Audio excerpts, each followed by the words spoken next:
Endsinger's Aria, or Endsinger Extreme, is the newest trial that dropped in the 6.1 patch of Endwalker. In this video, we're going over all the abilities and mechanics in a simple, easy-to-learn way that's guaranteed to guide you through it. If you're new to the encounter, or you're still trying to brush up on some of the fight stages, this video is for you. My name is Ivona from momsden.com, and if this is your first time on my channel, subbing is a good idea. I make simple FF14 guides that'll answer some of your questions in no time and give you some quick in-game wins. I also live stream on this channel a lot, so if you're a fan of simple guides, awesome communities, in-game and other highlights, I'll definitely see you around. Before the encounter begins, it's good to split the full party of 8 into 2 light parties. Each party should consist of 1 tank, 1 healer, and 2 DPS. There are certain positions and stacks you'll need to maintain, and if you'd like to be fully ready for this encounter, I've got a handy macro for you to import into your macro list just down in the description. When you post it in the chat, you'll see where you need to stack for the meteors, what the spread positions are, and where you need to go in order to break your chains, but I'll talk more about all of that in the video. Oh, and if you suspect that your item level might be a bit too low to comfortably beat the boss, make sure everyone in your group has some food and potions. It's a lot less hassle than it sounds, believe me. In stage 1, the first ability is the Hydaelyn Unforgotten. The Endsinger will moderate raid-wide damage and summon either 2 orange planets or 2 blue planets around the arena, as well as a head in the middle of the arena. The head will do a half-room cleave, while the planets will rotate around the arena, with one moving quickly and one moving slowly. If the planets are orange, you need to be as far as possible from their collision, while being behind the head. Normally, if you're just behind the fast-moving star, when a collision happens, you'll be okay. When it comes to the blue planets, you'll need to determine where they'll collide, and position yourself for the knockback that'll happen right after collision. Stay close to the collision point and choose the pathway that will not have you thrown into the 180 degrees AoE, but behind the central head instead. There will be 2 Hydaelyn Unforgotten casts at this point, so don't relax after the first one. Actually, it's best not to relax at all. Then there's the Hydaelyn, which will spawn 8 red pools, 4 in a line west and 4 in the east. Each player needs to stand in one of those pools to soak the meteor to stop it from exploding, and it's best to have 2 tanks and 2 healers soak the left or west ones, while the DPS will soak the 4 right or east ones, and you can also see that setup in the macro in the description. The reason for this is the Grip of Despair, which happens shortly before the meteors start dropping, while the raid group is stacked in the middle. Tanks and healers will be tethered to the DPS in pairs, so the tanks and healers should run west, while the DPS should run east in order to break those chains. It's best if your meteor is on the side you're running towards, so the positioning and this kind of division is very important. Another ability that'll be happening throughout the fight, but also while the meteor explosions are resolving, is Alenkos. For this one, you need to look at the Endsinger's face. If she's starting to cry, she will cleave the sides of the arena, and if her mouth is glowing, she will shoot a big line AoE in the middle of the room. As you're soaking the meteors, look at the boss's face to determine how to position yourself without getting hit, which will sometimes be a close call. After Alenkos has been resolved, the party gathers in the middle once more, and the boss will cast Telos. This is a heavy raid-wide magic damage, so it's a good idea to shield here if you can. As a paladin, I would normally use Passage of Arms, but having a job like White Mage or Sage in a group allows for less defensive cooldown usage and more damage dealing. So if you're a tank, you should look at your own group and see if damage dealing or shielding is what's working out for you guys. When Telos is resolved, the boss will cast Hubris, which is a tank buster. For this one, you should step away from the group as a tank and use defensive cooldowns, while making sure no one else is in your red circle. This will happen a few times throughout the fight, and from my experience, I'm normally able to get 2 uses of Hallowed Ground per pool, with uses of the other defensive cooldowns for the Hubris casts when Invulnerability is on cooldown. After this, there will be another set of planets, as in the Hydaelyn Unforgotten, but this time with the addition of the Ironia. This is a stack marker that will appear on both healers, and you need light parties of 4 to soak each one. Keep in mind that you'll be solving this problem while you're dealing with the planets and other mechanics later in the fight. Finally, we've got Fatalism, when Endsinger will record the previous Hydaelyn Unforgotten mechanics.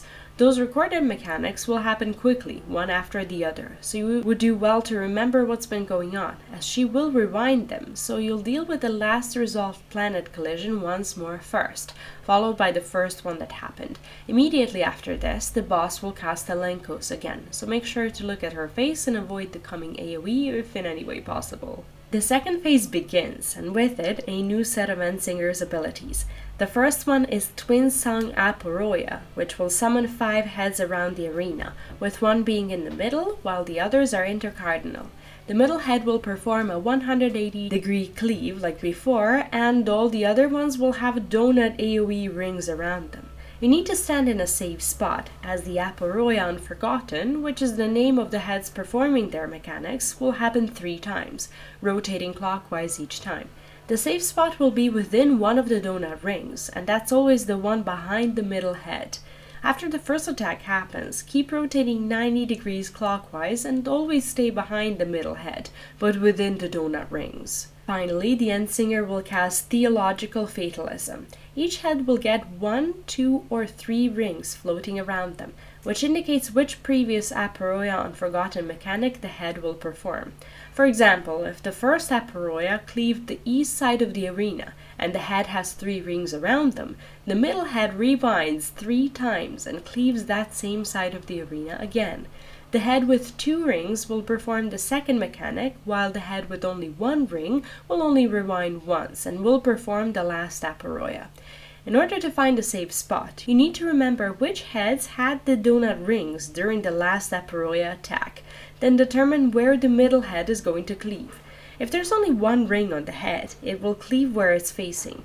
2 rings around the middle head means the head will turn 90 degrees counterclockwise, and 3 rings will make the head go 180 degrees counterclockwise, or in the opposite direction, back to where it was first time it cleaved.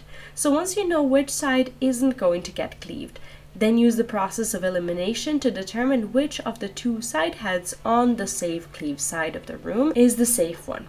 You'll do that by figuring out which head on the safe side has cast the donut ring and will rewind into casting it again.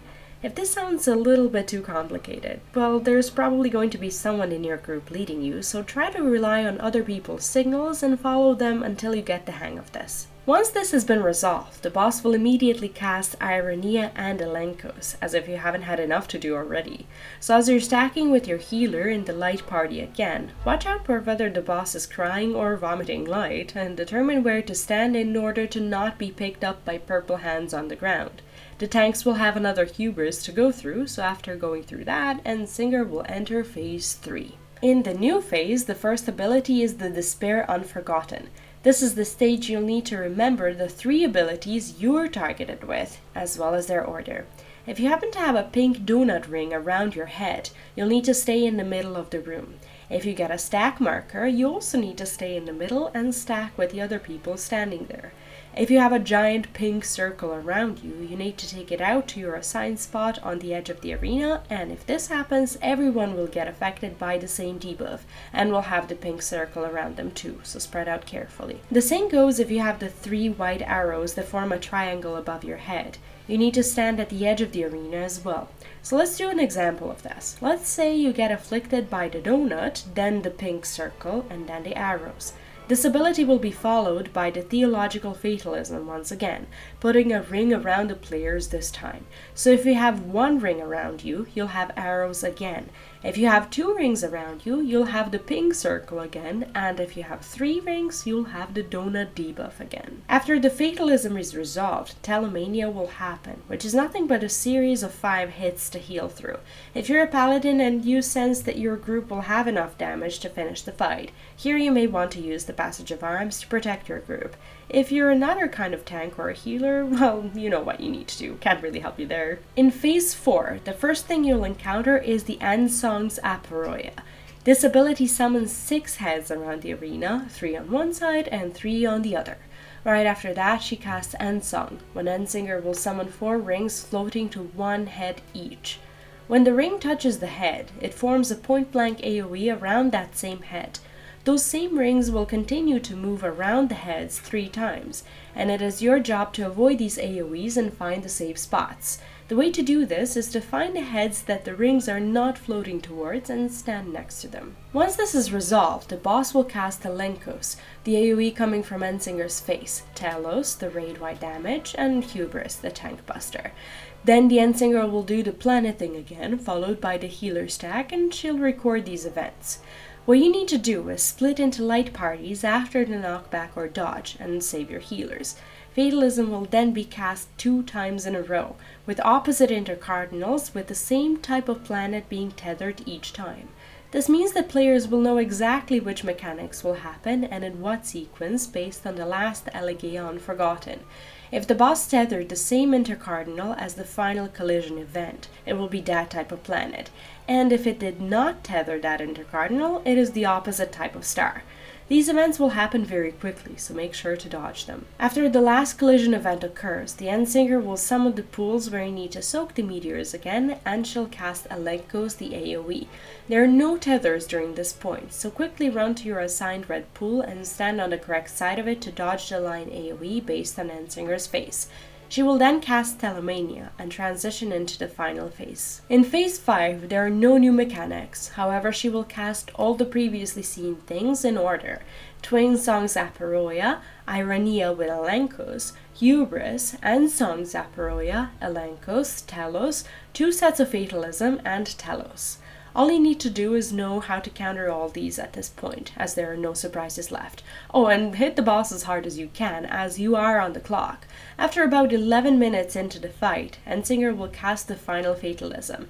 A giant purple planet will be formed, and if you allow the Endsinger to become untargetable while she's still alive, she will drop that planet right on your face and you'll die having seen the enrage timer. If you kill her before that, congratulations, you have mustered enough damage, learned the mechanics, and have cleared the fight. That's pretty much it when it comes to Endsinger. I hope you'll find the notes helpful, as you can go back and pause the video during any fight stage, and if you still have questions or maybe tips of your own, drop them in the comments below. If you'd like to support the channel, you can do so here as a YouTube channel member or over on Patreon. And if this guide was useful to you and you'd like to leave a tip, you can do so through YouTube thanks just under this video. Massive shout out to everyone keeping me going, especially our alphas like Kathy Spear on YouTube memberships, as well as Andy Men and Elijah Baker over on Patreon. Good luck in the trial, and I'll see you in my next video. Bye bye.